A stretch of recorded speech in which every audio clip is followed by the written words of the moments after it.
যখন তুমি নিজের রক্তের মানুষের দ্বারা কষ্ট পাবে, তখন তুমি একবার নবী ইউসুফ আলাইহিস সালামের কথা মনে করো।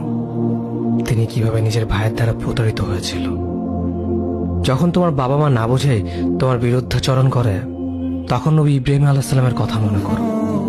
তার বাবা তাকে আগুনে নিক্ষেপ করায় ভূমিকা রেখেছিল।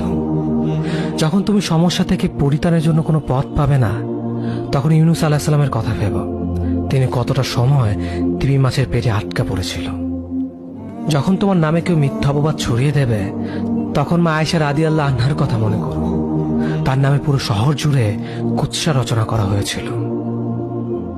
যখন তুমি অসুস্থ ব্যথার যন্ত্রণায় কাতরাতে থাকো, তখন নবী আইয়ুব আলাইহিস সালামের কথা ভেবো। তিনি ভয়ঙ্কর এক ভাইরাসজনিত রোগে আক্রান্ত হয়ে তোমার থেকে বেশি কষ্ট পেয়েছিল।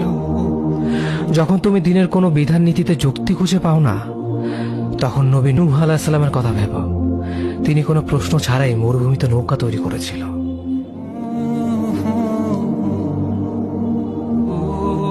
যখন তুমি আত্মীয়স্বজন, পরিবার, বন্ধু বান্ধবের কাছে হাসির পাত্রে পরিণত হও, তখন তুমি শেষ নবী হযরত মুহাম্মদ সাল্লাল্লাহু আলাইহি ওয়াসাল্লামের কথা ভেবো।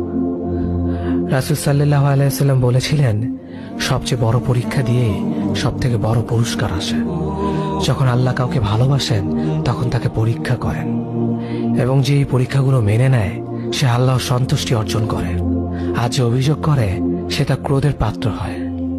হে আল্লাহ, তোমার কথা মনে করা, তোমার প্রতি কৃতজ্ঞ হওয়ার এবং তোমার ইবাদত করার তৌফিক আমাদের দান করো। আমিন। যেভাবে তুমি সন্তুষ্ট হও, সেভাবেই আমাদের পরিচালিত করো।